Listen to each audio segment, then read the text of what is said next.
White flag raised.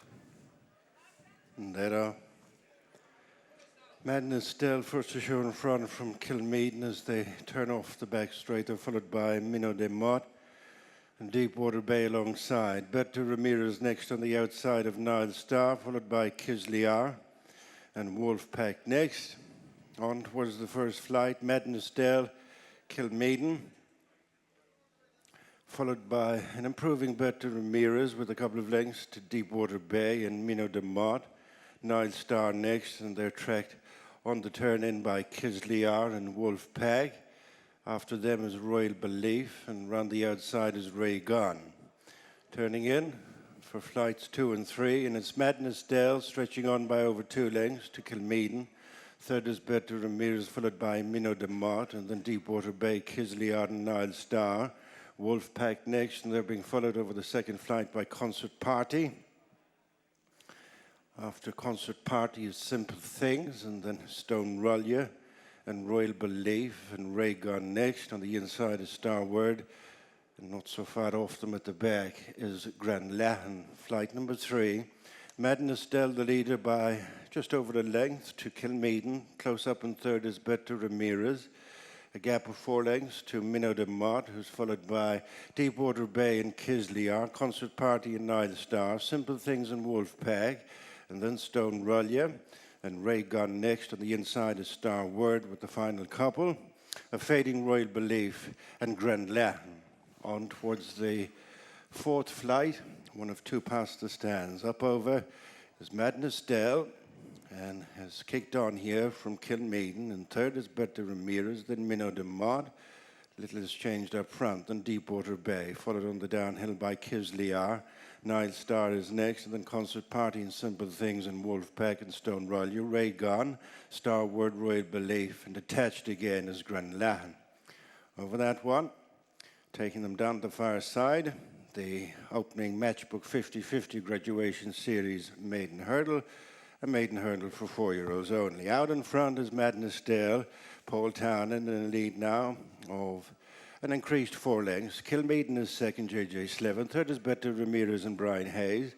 Contesting the fourth, Deepwater Bay and Minnow de Mott, and then Kisliar and Nile Star and Concert Party. Being followed to the flight in the back straight by Wolfpack and then Simple Things and Stone Rollia.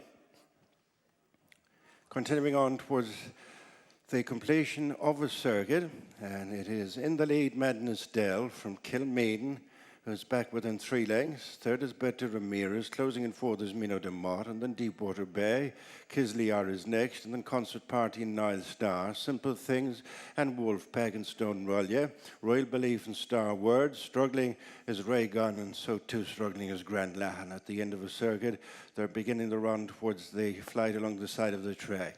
And it's Madness Dell by 4 to 5 lengths from Kilmeaden, joined for second by Better Ramirez. Madness Dell stepped at that, but found a leg on the landing side as Kilmeaden is pushed along on the inside of Better Ramirez, and then Deepwater Bay and Minnow de Mott. Kisliar next, and then Concert Party on the turn towards the home straight as they leave behind them the second last. And it's Madness Dell from Kilmeaden who's come under pressure. Third is Better Ramirez. Kisliar runs on late, and then Deepwater Bay, followed by Minnow de Mott, and then Concert Party passing the 2, and still nicely out in front is Madness Dell. Kilmeaden continues to get reminders, then Kisliar. On the inside is Deepwater Bay. Madness Dell is gathered in by Kilmeaden, who's now within a couple of lengths as they come towards the final flight, and all of a sudden the picture's beginning to change. Madness Dell is collared by Kilmeaden out in front of Kisliar and Deepwater Bay, and it is Kilmeaden for a gutsy win here. Kilmeaden and JJ Slevin for Donnacha O'Brien. Second is Madness Dell, Kisliar third. Much more like it today after being brought down on a hurling debut at Limerick at Christmas time. Kilmeaden gives trainer Donnacha O'Brien his first winner over hurls. JJ Slevin on board this horse, who showed all of the stamina that he had done the flat inside the last furlong and a half to get the better of the foregoing Madness Dell, who was not disgraced by any means on hurling and our Irish debut here today. Back in second, eye-catcher Kisliar on third. Start back in third, Jane. Yeah, there's a lot to take out from this, but credit to Donnacha O'Brien on only your second runner over hurdles. The first horse you've ran in the discipline, you've won, and it looks like He's not too bad. He's 91 rated on the flat, but I think JJ Slevin was a big help to him today as well. He got his jumping, which isn't always natural, into a bit of a rhythm, and down to the last. This horse is pricking his ears. He's slow through the air, but he's got a lot of natural ability, and he pulls away to win well. Beat Madness. I wouldn't be completely distraught with that performance. I think he's had to make the running on his first start over hurdles. It wasn't ideal. I'd imagine he'd like to take a lead, and ultimately he's gotten a little bit tired. He's run a respectable race. Kilmeaden is the eye catcher. He's come from out of the pack, and he's a horse that's improved markedly from his first start to his second and on again. I think there's a horse that with a real future. You can see him currently behind the the Jigginstown Silks. He's going to finish very strongly. Berto Ramirez was up there all the way, but he was a little bit keen and he drops away. But yeah, your winner, he's lethargic. He's very hard to read. And JJ getting behind him here, I don't know if he gives you everything. I'd say he's minding himself plenty there. Testing tracks brought out the best in him. He won a very competitive handicap at the Galway Festival, staying on strongly to beat a well-handicapped type in Starford Den. And after being quite novice in the early stages at Limerick last time, he was warming up into Jane when he was brought down. Unfortunately, the second last, but getting out into the clear, and I think getting that good gallop and a lead off the eventual second really brought out the best in him. Yeah, and why wouldn't better ground bring about of improvement with him as well? I don't know if it's too quick to think that he could come around to the Dublin Racing Festival, but look at his ears. He is. I think there's a lot of talent under the bonnet there. Only get it out. And look, for Max and Tom Watchman, Charles Shanahan, I think Magners and Tabers are all involved in owning him. Why wouldn't they want a good day out at either Leopardstown or Cheltenham? Donnacha O'Brien, Cheltenham winning trainer to go to that Breeders' Cup success. Another Breeders' Cup. Ding, ding, ding. Look, a winner is a winner is a winner. It's a currency, and he's in the winner's enclosure again.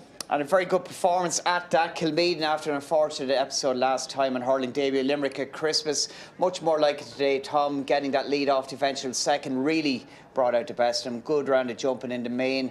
And a highly interesting horse going forward. One would think 3 weeks on to the Dublin Racing Festival, maybe he'll go there, but he's definitely in the category of a potential triumph horse.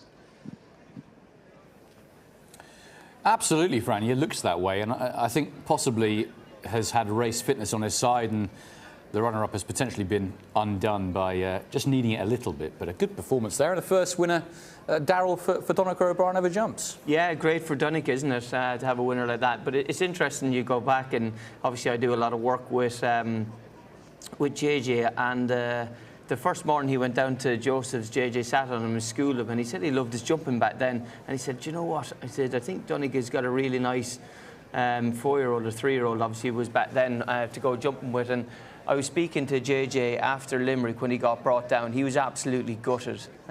He thinks his horse has got plenty of ability about him. Now, I do agree a little bit with Jane there. I thought he was a little bit high over some of his hurdles, and I thought it really needed JJ's, all of his urgings and cajoling to get him back up to put his mind to the job and go about his business. And you could see when JJ gave him a couple of reminders there, he started to dig deep, and he was a little bit big over the last. But the horse has definitely got potential. You can see there he won off of 82 on the flat, and good stay-in tracks. And there you can see him there. He's not blowing a candle out whenever he's come back. So JJ will be quietly confident. That was a good performance now, and the runner-up I think is a really, really nice horse, Tom. I thought, to me, he looked like as if he had the race won, and then he just slightly blew up after the last. So he'll come on lows from the run. But delight for Donnacha and delight for JJ. Yeah, absolutely right. He hit the line really strong, didn't he, over that trip, and is likely to make into a smart individual, very lightly raced, and the future looks pretty bright. I think the future's bright too for the runner-up, who looked the winner, didn't he, really jumping the last, or coming up to the last, and just got a little bit tired, I think, in the closing stages. But Kilmeaden is currently 40-1. First show for the Triumph Hurdle. Only one bookie pricing up Kilmeaden at the moment. Sky Bet go 50s, actually, so 40s, 50s for the Triumph is Kilmeaden after that. 11-1 the winner for JJ Slevin and Donnacha O'Brien. Second was Madness 11-4 on favourites, and likely to have a race within his compass of this nature pretty soon, you'd think, and just looked like he needed it, as so many of the Mullins team have throughout the course of this campaign. Back in third, that was Kilmeaden at 14-1, but Kilmeaden too strong for Donnacha O'Brien. Well done to him. JJ Slevin joins me now after Kilmeaden produced a really good performance here today after an unfortunate episode of Limerick where he was getting going perhaps when he got brought down in second last, JJ. Yeah, I was a bit unlucky that day. Look, I thought I was beat at the second last when I got brought down that day, but at the same point of the race today, I also thought I was beat. So he's a lazy racer, and the lower you get into him and the more you ask him, the more he gives you. And he won comfortable enough the line there today, You can see that at the line, but how important was it having Madness to tell going along at what appeared to be a good gallop, giving you a lead? Yeah, very important. If I'd have been left there, I definitely wouldn't have been going forward, I'm sure, Look at Paul is on a horse, a jumps horse out of France, and he wanted to bring us along at a nice even gallop and make it suit himself, and look, he was lucky to have him there, really. Down to last, he hit it well, but as you said, he really appeared to idle inside the last 100 yards. Yeah, he just took a look around him, the cameras, and parked himself up, but there might be no harm for a jumping horse to be saving himself anyway. How good is he? Sure, time will tell. He's 91 red horse in the flat. He rides like he's going to be distance horse over hurdles, but look at it in a goodish race that might suit. He might run on and run a good race in a good race. When did Donnacha ask you to school him, or how long has this been a project for the trainer? It's been on his mind quite a while. He got the licence out earlier in the year, and look at Neil Bashford is working with him there, and Darren and all the boys have been encouraging him, and fair play to him for having a go now, yeah. Nice prospect. Be interested to see where he goes at the back. It is one more ride in the card for you. Paul Collins, not a bad horse in his own right. No, I won on him in Galway.